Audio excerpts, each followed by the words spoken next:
அடகில் இருக்கும் தங்க நகைகளை மீட்டு 10 நிமிடங்களில் பிரைம் கோல்ட் ஹப் மூலம் அதிக விலைக்கு விற்க 7997990028 தொடர்பு கொள்ளவும். சம்மர் வந்தாச்சு. What's your plan for this holiday? எங்க கிட்ட விட்டுருங்க, நாங்க பாத்துக்கிறோம். GT Holidays. GT Holidays, South India's #1 travel brand. ஆதன் நேயர்களுக்கு அன்பு வணக்கம். பலுஜிஸ்தான் தொடர்பாக ஒரு மிக முக்கியமான ஒரு அப்டேட் பார்க்க போறோம். இது பலுஜிஸ்தானுக்குள்ள நடக்கிற விஷயம் கிடையாது. ஏன்னா இதுக்கு முந்தைய பதிவுகளில் BLAன்னு சொல்லக்கூடிய பலுஜிஸ்தான் லிபரேஷன் ஆர்மி பலுஜிஸ்தானுக்குள்ள செஞ்சுட்டு வரக்கூடிய விஷயங்கள், பாகிஸ்தானுடைய ஆர்மிக்கு எதிராக அவங்க செய்து வரக்கூடிய நடவடிக்கைகள், இந்த உள்ள நடந்து வர தாக்குதல்கள், இந்த மாதிரியான விஷயங்களை பார்த்தோம். இப்போ ஒரு முழுக்க ஒரு ஆய்வின் அடிப்படையில் பலுஜிஸ்தான் அப்படிங்கிற அந்த ஒரு மாகாணம் அப்படிங்கிறது அதோட வருங்காலம் எப்படி இருக்கும், மிக குறிப்பாக அமெரிக்கா பாகிஸ்தானோடு இப்போ நெருங்குவதற்கு என்ன காரணம், சைனா அமெரிக்கா அவங்களுடைய இன்ட்ரெஸ்ட் பலுஜிஸ்தானில் ஏன் இருக்குது உள்ளிட்ட பல்வேறு விஷயங்கள் இதுக்குள்ளே இருக்குது. இதுக்கு நடுவில் இந்தியாவுடைய சிக்னிஃபிகண்ட்டான இந்தியா கையில் எடுத்துருக்கக்கூடிய மிக முக்கியமான ஆயுதம் என்ன, இது எல்லா விஷயத்தையும் தொகுத்து இந்த பதிவில் பார்க்கலாம். இது மிக முக்கியமான காணொலி.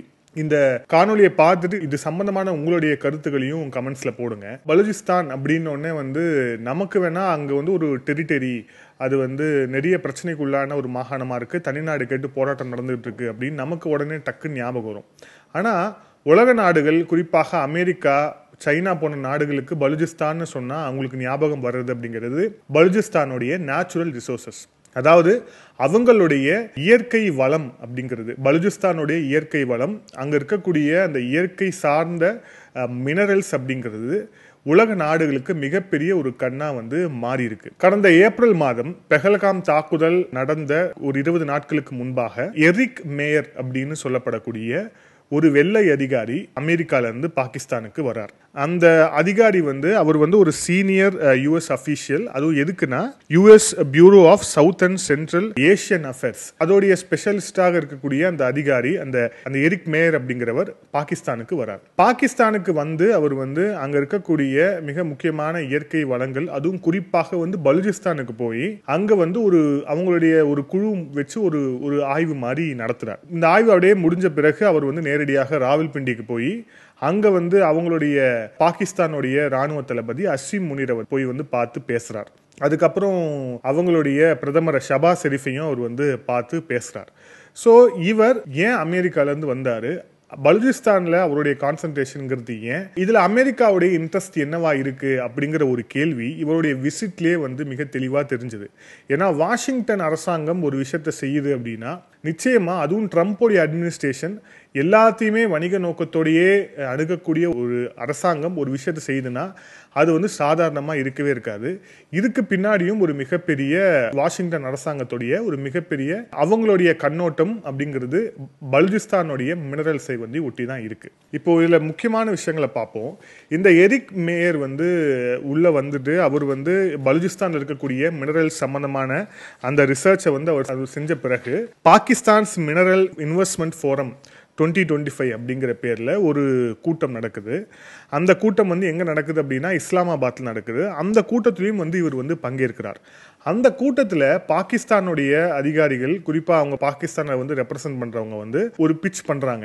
என்ன பண்றாங்க அப்படின்னா பலுஜிஸ்தான்ல இருக்கக்கூடிய அந்த மினரல்ஸ், இதோட ஒர்த் அப்படிங்கிறது $6 trillion அப்படின்னு சொல்லிட்டு அவங்க சொல்றாங்க. அதே மாதிரி உலகத்திலேயே 5th largest காப்பர் ரிசர்வ்ஸ் இங்கே தான் இருக்கு. அதாவது இந்த காப்பர் படிமங்கள் அப்படிங்கிறது மிக அதிகமாக இங்கே இருக்கு. அதே மாதிரி நிறைய மினரல்ஸும் இருக்கு. இதோட ஒர்த் $6 trillion அப்படின்ட்டு அவங்க சொல்றாங்க. ஸோ இது எல்லாத்தையுமே கணக்கு போட்டு அடுத்தடுத்த விஷயமா அது நகருது. குறிப்பாக அந்த அவர் வந்த ஸ்பீட்லேயே என்னென்ன விஷயங்கள் இருக்கு, குறிப்பா பாகிஸ்தான் இருக்கக்கூடிய இந்த அன்டாப்டு ரிசோர்சஸ்லாம் என்னென்ன இருக்கு அப்படிங்கிற எல்லா விஷயத்தையும் அவர் கணக்கிடுறார். ஸோ அந்த கணக்கும் அவங்களுக்கு மிக நிச்சயமாக தேவைப்படுது அப்படிங்கிறத பார்க்குறோம். ஓகே, இப்போ இது அமெரிக்கா ஏன் இதை இப்போ செய்யணும் அப்படிங்கிற ஒரு கேள்வி. அமெரிக்கா இதை செய்யறதுக்கு மிக முக்கியமான காரணம் என்ன அப்படின்னா இப்போ நம்மளுடைய வரும் நாட்களில் வரும் காலத்தில் வந்து நம்மளுடைய ஃபியூவல் அப்படிங்கிறது பெட்ரோல் டீசல் அப்படிங்கிற அந்த ஃபியூவல்லாம் வந்து போய் மிக முக்கியமான ஃபியூவலாக குறிப்பாக வந்து கிரீன் எனர்ஜி ஆஃப் ஃபியூச்சர் அப்படின்னு சொல்லப்படக்கூடியது கிரிட்டிக்கல் மினரல்ஸ்ன்னு சொல்லிட்டு அவங்க வந்து ஒரு டேப்லெட்டில் வந்து வச்சிருக்கிறது லித்தியம் கோபால்ட் காப்பர். இந்த 3 உலோகங்கள் தான் மிக முக்கியம் அப்படின்னு சொல்லிட்டு வந்து உலக அரங்கில் குறிப்பாக வந்து இந்த மினரல்ஸ் சம்பந்தமான இந்த ரிசர்ச் இருக்கக்கூடியவங்க எல்லாருமே சொல்லக்கூடிய ஒரு விஷயமா இருக்கு. ஸோ அமெரிக்காவுக்கு இதில் ஒரு கண்ணு, இதை நோக்கி நகரணும். குறிப்பாக வந்து அந்த மினரல் ரிசோர்சஸ் எந்த நாட்டில் இருந்தாலும் அதை வந்து நம்ம பயன்படுத்திக்கணும் அப்படிங்கிற அந்த விஷயத்தை நோக்கி அவங்க வந்து நகர்றாங்க. ஏற்கனவே அமெரிக்கா வந்து உக்ரைன், காங்கோ, இந்தோனேஷியா, உஸ்பெகிஸ்தான், பெரு போன்ற நாடுகளில் அவங்களுடைய அந்த மினரல் ரிசோர்ஸஸை வந்து அவங்க வந்து யூஸ் பண்ணிக்கிட்டு இருக்கிறாங்க. ஆனால் இவ்வளவு நாடுகளுடைய மினரல் ரிசோர்ஸை யூஸ் பண்ணியும் அது அவங்களுக்கு வந்து பத்தலை. அப்போனா இந்த லிஸ்ட்டில் வரக்கூடிய அடுத்த நாடு பாகிஸ்தான், அதுவும் பாகிஸ்தானில் பலுஜிஸ்தான். இதில் அவங்களுக்கு இன்னொரு கண்ணோட்டம், இதில் அவங்களுக்கு இன்னொரு விஷயம் என்ன அப்படின்னா, கிட்டத்தட்ட உலகத்தில் இருக்கக்கூடிய 69% இந்த ரேர் மினரல்ஸோடைய அந்த கையிருப்பு அப்படிங்கிறது யார்கிட்ட இருக்குன்னா சீனா கிட்ட இருக்கு. கிட்டத்தட்ட 69% ரேர் எர்த் மைனிங், அதுக்கப்புறம் வந்து 44% காப்பர் வந்து சைனா கிட்ட இருக்கு. ஸோ அப்படிங்கிறதால மினரல்ஸில் சைனா வந்து எந்த அளவுக்கு ஸ்ட்ராங்காக இருக்காங்க அப்படிங்கிறது ஒரு பக்கம் இருக்கு. ஸோ நாமளும் ஸ்ட்ராங்காக இருக்கணும். நாம ஸ்ட்ராங்காக இருந்தால் தான் வரும் நாட்களில் நம்மளுடைய உற்பத்தி அப்படிங்கிறது அதை நோக்கி நகரும் அப்படிங்கிற அந்த விஷயத்தை ஸ்மெல் பண்ணி தான் அவங்க வந்து பாகிஸ்தானுக்கு வராங்க. அதுவும் பாகிஸ்தானில் மிக முக்கியமாக பலுஜிஸ்தானுக்கு வந்து போகிறாங்க. ஸோ இனிமே வரும் நாட்களில் வாஷிங்டனுடைய அந்த அதிகாரம்ங்கிறது, வாஷிங்டனுடைய அந்த கண் அப்படிங்கிறது முழுக்க முழுக்க பலுஜிஸ்தானில் தான் இருக்குது.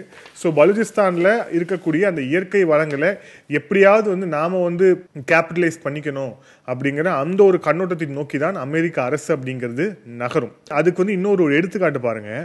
உக்ரைனுக்கும் ரஷ்யாவுக்கும் இடையிலே மிக கடுமையான ஒரு போர் நடந்து கொண்டிருக்கக்கூடிய அந்த சூழலில் உங்களுக்கு போரை நிறுத்தணும் அப்படின்னு சொல்லிட்டு ஜெலன்ஸ்கி கிட்ட அடுத்தபடியாக ட்ரம்ப் வச்ச விஷயமே உங்கள் நாட்டில் இருக்கக்கூடிய மினரல்ஸ் எங்களுக்கு கொடுக்கணும். ஸோ மினரல்ஸ் அப்படிங்கிற அந்த ஒரு விஷயத்தை நோக்கி மிக தீவிரமாக வந்து அமெரிக்கா வந்து நகர்ந்து கொண்டிருக்கு. அதில் வந்து அவங்களுடைய இப்போ லிஸ்ட்டில் வந்திருக்கக்கூடியது பலுஜிஸ்தான். சரி, இப்போ பலுஜிஸ்தானில் அமெரிக்காவுடைய அந்த திட்டம் என்ன அப்படிங்கிறது தெளிவாக தெரியுது. சரி, அதை செஞ்சுருவாங்களே, அதுக்கு என்ன இடைஞ்சல் இருக்குது அப்படின்னா மிகப்பெரிய இடைஞ்சல் இருக்குது, மிகப்பெரிய சவால் அமெரிக்காவுக்கு காத்திருக்கு. அந்த சவாலுக்கு பல காரணங்கள் இருக்குது. அதில் முதல் காரணம் சைனா.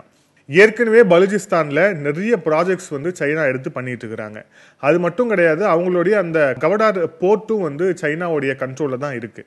ஸோ சைனாவுடைய கண்ட்ரோலில் தான் இருக்குது. பலுஜிஸ்தானில் ஏற்கனவே சைனாவோட ஃபுட் பிரிண்ட்ஸ் இருக்குது. அப்படிங்கிற போது அதே இடத்துல இப்போ அமெரிக்காவும் வருது அப்படின்னா அதுக்கு மிக நிச்சயமாக வந்து சைனாவும் வந்து அனுமதிக்காது அப்படிங்கிற அந்த விஷயம் வந்து அவங்களுக்கு வந்து தெரியும். ஆனால் இந்த இஸ்லாமாபாத் அரசாங்கம் அமெரிக்காவையும் சைனாவையும் எப்படி பேலன்ஸ் பண்ண போகிறாங்கன்னு தெரியல. அதுவும் குறிப்பாக வந்து ஏற்கனவே இந்த பாகிஸ்தான் அரசு சைனா கிட்ட இருந்து கிட்டத்தட்ட $130 பில்லியன் கடன் வாங்கி வச்சிருக்கிறாங்க. ஸோ இந்த கடனை வந்து திருப்பி வந்து ஒரு நாளில் அடைச்சிருங்க, ஒரு வருஷத்தில் அடைச்சிருங்க, இல்லை 10 வருஷத்தில் அடைச்சிருங்க அப்படின்ட்டு வந்து சைனா கேட்கப்படுதில்லை. ஆனாலும் கூட அமெரிக்கா வந்து இதில் வந்து தலையிடும் போது ஏற்கனவே சைனா எங்கே குறி வச்சிருக்கோ அதே நேச்சுரல் ரிசோர்ஸஸை நோக்கி அமெரிக்காவும் வந்து அதில் வந்து கை வைக்கும்போது நிச்சயமாக இஸ்லாமாபாத் அரசாங்கம் இதை எப்படி சமாளிக்கும் அப்படின்னு மிகப்பெரிய ஒரு கேள்வி அப்படிங்கிறது இருக்குது. இதில் ரெண்டாவது முக்கியமான விஷயம் என்னென்னா செக்யூரிட்டி. பலுஜிஸ்தானில் மிக கடுமையான தனிநாடு போராட்டம் நடந்து கொண்டிருக்கு. அது நம்ம எல்லாருக்குமே தெரியும். நாம் தொடர்ச்சியாக வந்து சம்பந்தமான ரிப்போர்ட் பண்ணிக்கிட்டே இருக்கிறோம். தினம் தினம் ஏதோ பலுஜிஸ்தானில் இருக்கக்கூடிய ஏதோ ஒரு இடத்துல வந்து தாக்குதல் நடந்து கொண்டே இருக்கு. பிஎல்ஏ எவ்வளோ ஆக்டிவாக அங்கே வந்து கிரவுண்டில் வந்து செயல்பட்டு இருக்காங்க அப்படிங்கிறது தெரியும். அதே மாதிரி ஒரு சில சைனீஸ் அஃபீஷியல்ஸை கூட வந்து அவங்க வந்து தீர்த்து கட்டியிருக்காங்க அப்படிங்கிறதும் தெரியும். சைனாக்கே ஏற்கனவே வந்து எச்சரிக்கை விடுத்திருந்தாங்க அப்படிங்கிற விஷயமும் தெரியும். இவ்வளோ விஷயம் நடக்குது அப்படிங்கிற போது ஸோ வந்து இப்போ சைனாக்கும் இது வந்து மிகப்பெரிய நெருக்கடியாக ஏற்கனவே மாறி இருக்கு அப்படிங்கிற போது இப்போ இந்த விஷயம் மட்டும் எப்படி நடக்கும் அப்படிங்கிறது தெரியல. ஆனால் அசிம் முனிர் இப்போ இந்த வெள்ளை அதிகாரி கிட்ட சொன்ன விஷயம் என்னன்னா, நாங்கள் உங்களுக்கு வந்து பாதுகாப்பு ரீதியில் நாங்கள் உங்களுக்கு எல்லா விஷயத்தையும் செஞ்சு தரோம், உங்களுக்கு வந்து பாதுகாப்பாக இருக்கிறோம், நீங்கள் ஏதாவது திட்டம் செய்ய போறீங்க அப்படின்னா அந்த திட்டத்திற்கு வந்து உறுதுணையாக வந்து பாகிஸ்தான் ராணுவம் இருக்கும் அப்படின்னு. இது வந்து பாகிஸ்தான் வந்து ராணுவம் இருக்கும்னு சொல்லி அவர் சொன்னது என்னமோ உண்மைதான். ஆனால் இது அமெரிக்கா நம்பணும்ல. ஏன் அப்படின்னா பாகிஸ்தான் ராணுவத்துடைய நம்பகத்தன்மை அப்படிங்கிறது எந்த அளவுக்கு கேள்விக்குறியாக இருக்குது இந்த ஆப்ரேஷன் சிந்தூர்லேயே வந்து தெரியுது. அது மட்டும் இல்லாமல் பாகிஸ்தான் ராணுவ வீரர்களை பலுஜிஸ்தான் லிபரேஷன் ஆர்மி வச்சு பொழந்துகிட்டு இருக்கிறாங்க. இப்போதான் வந்து கடந்த மாசம்தான் கிட்டத்தட்ட ஒரே தாக்குதலில், ஒரே வெடிகுண்டு தாக்குதலில் கிட்டத்தட்ட 10க்கும் மேற்பட்ட பாகிஸ்தான் ராணுவத்தினரை வந்து BLA ராணுவம் வந்து தீர்த்து கட்டியது. அப்படி இருக்கும்போது இந்த ப்ராஜெக்ட்ஸுக்கெல்லாம் வந்து நாங்கள் வந்து துணை நிற்கிறோம் அப்படின்னு அசிம் முனீர் சொல்றத எப்படி வந்து வாஷிங்டன் அரசாங்கமோ இல்லை பீஜிங் அரசாங்கமோ கேட்கும் அப்படிங்கிற ஒரு மிகப்பெரிய கேள்வி இருக்கு. இதுல மூணாவது என்ன அப்படின்னா வாட்டர் கிரைசிஸ். இந்த மாதிரி மினரல்ஸை வந்து தோண்டி எடுக்கக்கூடிய ப்ராஜெக்ட்டுக்கு மிகப்பெரிய அளவில் வந்து தண்ணீர் அப்படிங்கிறது தேவை. ஏற்கனவே இண்டஸ் வாட்டர் ட்ரீட்டியில் அவங்களுக்கு போக வேண்டிய அந்த தண்ணீரை நிறுத்தினது மூலியமா சிந்து, அதுக்கப்புறம் பஞ்சாப் உள்ளிட்ட மாகாணங்களில் விவசாயம் நடக்குமா அப்படிங்கிற அந்த விஷயமே வந்து கேள்விக்குறியாகி இருக்க நிலையில இவங்களுக்கு தண்ணி, இந்த மினரல் ப்ராஜெக்டை செய்யறதுக்கு தண்ணி எங்கிருந்து வரும்? இப்போ இந்தியாவை வந்து பின்தொடர்ந்து ஆப்கானிஸ்தானும் பாகிஸ்தானுக்குள்ள போகக்கூடிய நதிநீரை வந்து நாம வந்து முடக்கணும், அந்த நாடுக்கு வந்து நம்ம தண்ணி தரக்கூடாதுன்னு சொல்லிட்டு அங்க ஒரு மிகப்பெரிய ஒரு பஞ்சாயத்து வந்து இப்ப வெடிச்சிருக்கு. அப்படி இருக்கும்போது தண்ணியே இல்லாம இவங்களால இந்த ப்ராஜெக்ட் எப்படி பண்ண முடியும் அப்படிங்கிற இன்னொரு கேள்வியும் வந்து இருக்கு. ஸோ பலூச்சிஸ்தான் அப்படிங்கிறது வரும் நாட்கள்ல எவ்வளவு பெரிய பிரச்சனையை வந்து சந்திக்க போகுது அப்படிங்கிறதுக்கு மிக முக்கியமான ஒரு முன்னோட்டம் அப்படிங்கிறது போயிருக்கு. பாகிஸ்தான், அதுவும் குறிப்பா பலூச்சிஸ்தான்ல இருக்கக்கூடிய அந்த நேச்சுரல் ரிசோர்சஸ் வந்து அன்டாப்டா இருக்கு. அதை வந்து அங்க இருந்த பாகிஸ்தான் அரசாங்கம் பயன்படுத்தவே இல்லை அப்படிங்கிறதான் அந்த வெள்ளை அதிகாரி வந்து சொன்னது. ஏற்கனவே இதே மாதிரி ஒரு வெள்ளை அதிகாரியை வந்து உள்ள விட்டுதான் பங்களாதேஷ்ல என்ன நடந்தது அப்படிங்கிறத பார்த்தோம். பங்களாதேஷ்ல ஷேக் ஹசீனா அவர்கள் அந்த நாட்டை விட்டு விரட்டப்பட்ட பிறகு அவங்க கொடுத்த அந்த முதல் அறிக்கையிலேயே அவங்க சொல்லியிருப்பாங்க, என்னை சில மாதங்களுக்கு முன்பு ஒரு வெள்ளை அதிகாரி வந்து பார்த்தார், அந்த அதிகாரி சொன்ன விஷயங்களுக்கு நான் சம்மதித்திருந்தால் இந்நேரம் நான் வந்து வங்கதேசத்துடைய ஜனாதிபதியாக இருந்திருப்பேன், ஆனால் நான் அதை செய்யலை அப்படின்ட்டு வந்து அந்த அறிக்கையில வந்து சொல்லியிருந்தாங்க. ஸோ இந்த வெள்ளை அதிகாரிகள் எவ்வளவு ஆபத்தானவர்கள் அப்படிங்கிறது ஷேக் ஹசீனாவுக்கு நடந்த விஷயத்துலேருந்தே தெரியும். ஆனால் பாகிஸ்தானுக்கு அதை பற்றிலாம் எந்த ஒரு கவலையுமே இல்லை. அவங்களுடைய மிக முக்கியமான கவலை என்னன்னா, பலூச்சிஸ்தான் நம்மளை விட்டு போயிடக்கூடாது. அங்க இருக்கக்கூடிய போராளி குழுக்கள் விட்டு அடிக்கிறத பார்த்தா பாகிஸ்தானுடைய ராணுவமே வந்து உள்ள நுழைய முடியல அப்படிங்கிற போது, சரி இந்த 2 நாடுகளாவது வந்து உள்ள நுழைஞ்சு அவங்க ஏதாவது ப்ராஜெக்ட் பண்ணிக்கிட்டோம், நமக்கு அந்த மாகாணம் இருந்தா போதும், அதே மாதிரி அவங்க கொடுக்குற கட்டிங் இருந்தா போதும்னு சொல்லிட்டு இஸ்லாமாபாத் அரசாங்கம் வந்து அமைதியா இருக்கிறாங்க. ஆனா இது அந்த நாட்டோட ஸ்திரத்தன்மைக்கு நல்லதா? அது மட்டும் இல்லாம கிட்டத்தட்ட பாகிஸ்தான்ல 43% நிலப்பரப்பை கொண்டிருக்கக்கூடிய பலூச்சிஸ்தான் அப்படிங்கிற அந்த ஒரு இடத்தை அமெரிக்காவுக்கும் சைனாக்கும் வந்து நீங்க வந்து கதகளி கபடி ஆடுறதுக்கு வந்து அலோ பண்றது அப்படிங்கிறது, இதெல்லாம் ஒரு நாடு செய்யற வேலையா அப்படிங்கிறது வந்து நீங்களே வந்து எண்ணி பார்த்துக்கோங்க. இதுல இந்த அப்டேட்ல வந்து கடைசியா ஒரு விஷயத்த சொல்லி முடிப்போம். நாம ஏற்கனவே பலூச்சிஸ்தான்ல நடந்த ஒரு தாக்குதல் சம்பவம் சம்பந்தமா சொல்லியிருந்தோம். அது வந்து கௌஸ்டார் அப்படிங்கிற அந்த மாவட்டத்தில் இந்த பள்ளி வாகனத்தில் நடந்த ஒரு தாக்குதல். அந்த தாக்குதலில் 4 குழந்தைகள் உட்பட பலர் வந்து அதில் வந்து பலியாக இருந்தாங்க. அந்த சம்பவத்துக்கு உடனடியாக வந்து பலூச் போராளிகள் தான் காரணம் அப்படின்னு வந்து பாகிஸ்தான் வந்து பரப்பி விட்டது. ஸோ அது வந்து எடுபடல அப்படின்னோடனே இப்போ என்ன பழி போட்டாங்கன்னா, இதை வந்து இந்தியா செஞ்சிருக்கு, இதை வந்து ஆப்கான் செஞ்சிருக்கு அப்படின்னு சொல்லிட்டு அடுத்தடுத்து வந்து பாகிஸ்தான் அரசாங்கம் வந்து பழி போட்டுக்கிட்டே இருக்காங்க. இப்போ இந்தியா அதை திட்டவட்டமா மறுத்திருக்கு அப்படிங்கிற அந்த ஒரு விஷயத்தை தாண்டி இப்போ ஆப்கானிஸ்தானும் அதை திட்டவட்டமா மறுத்திருக்கு. ஆப்கானிஸ்தானுடைய அப்துல்லா பிட்ராட் அப்படிங்கிறவர் வந்து ஒரு நீண்ட அறிக்கை வெளியிட்டிருக்கிறாரு. அவங்களுடைய தலிபானுடைய பிரதிநிதி. அவர் வந்து இந்த தாக்குதலை வந்து கண்டிச்சது மட்டும் இல்லாம, we categorically reject the claims by the Pakistan officials attempting to link such acts to the Afghanistan. தேவையில்லாம இது போன்ற விஷயங்களுக்கு வந்து எங்களை வந்து லிங்க் பண்ணி எங்களை தொடர்பு படுத்தி பாகிஸ்தான் போடுறதை எங்களால் வந்து ஏற்றுக்கொள்ள முடியாது. நாங்கள் எங்களுடைய நாடை வந்து எந்த ஒரு நாட்டுக்கும் எதிராக வந்து தாக்குதல் நடத்த நாங்கள் அனுமதிக்க மாட்டோம் அப்படின்ட்டு வந்து அவர் சொல்லியிருக்கார். அப்போ ஆப்கானிஸ்தானுக்கு இதில் தொடர்பு இல்லை, பலூச்சிஸ்தானில் இருக்கக்கூடிய அந்த போராளிகள் குழுக்கள் இது செய்யலை. அப்போ இந்த தீவிரவாத தாக்குதலை செஞ்சது யாரு? இதைத்தான் நம்ம முன்னாடி காணொலியிலேயே சொல்லியிருந்தோம். பலூச்சிஸ்தான் லிபரேஷன் ஆர்மி வந்து அங்கே இருக்கக்கூடிய மக்களுக்கு ஆதரவாக ஒரு போராட்டத்தை வந்து தொடர்ச்சியாக முன்னெடுத்துட்டு இருக்கு. அப்படிங்கிற போது திடீர்னு வந்து அங்கே 4 குழந்தைகள் வந்து குண்டுவெடிப்பில் வந்து கொல்லப்படுறாங்க அப்படின்னா இதை ஏன் பாகிஸ்தானுடைய ISI செஞ்சிருக்க கூடாது அப்படிங்கிற ஒரு கேள்வியை நம்ம போன காலையில் எழுப்பியிருந்தோம். மீண்டும் அதை தான் வந்து நம்ம எழுப்புறோம். உண்மையிலேயே வந்து இதை வந்து ஆப்கானிஸ்தான் தான் செஞ்சிருக்கு, இல்லை இந்தியா தான் செஞ்சிருக்கு அப்படின்னு பாகிஸ்தானால ப்ரூவ் பண்ண முடியுமா அப்படிங்கிற அந்த ஒரு கேள்வி இருக்கு. ஏற்கனவே பாம்பே அட்டாக் நடந்திருக்கா, நீங்க எங்களுக்கு ப்ரூஃப் கொடுங்க, நாங்க வந்து இது பண்றோம். இப்ப பெகல்காம் தாக்குதல்ல 2 பேரும் வந்து ஒன்றா இணைந்து வந்து ஒரு இன்வெஸ்டிகேஷன் பண்ணலாம். இந்த விஷயங்கள் எல்லாம் பாகிஸ்தான் இஸ்லாமாபாத் அரசாங்கம் சொல்லிக்கிட்டே இருப்பாங்க.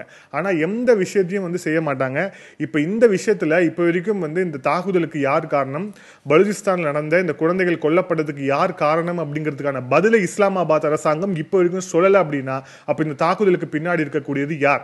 அவங்க இந்த தாக்குதலை ஏன் நடத்தினாங்க? பலுச்சிஸ்தான்ல அந்த தாக்குதல் நடத்துறது மூலியமா அவங்களுக்கு யார் என்ன மெசேஜை சொல்ல விரும்புறாங்க? இது அந்த மக்கள் மனசுல எந்த அளவுக்கான ஒரு தாக்கத்தை ஏற்படுத்தி இருக்கு? இது எல்லாத்துக்குமான பதில் அப்படிங்கிறது இஸ்லாமாபாத்துக்கிட்டே தான் இருக்கும், வேற எங்கேயுமே இருக்காது. தொடர்ச்சியாக அடுத்தடுத்த காணொலியில் மிக முக்கியமான தகவல்களுடன் இணைந்திருப்போம். மீண்டும் இன்னொரு காணொலியில் சந்திப்போம். நன்றி, வணக்கம்.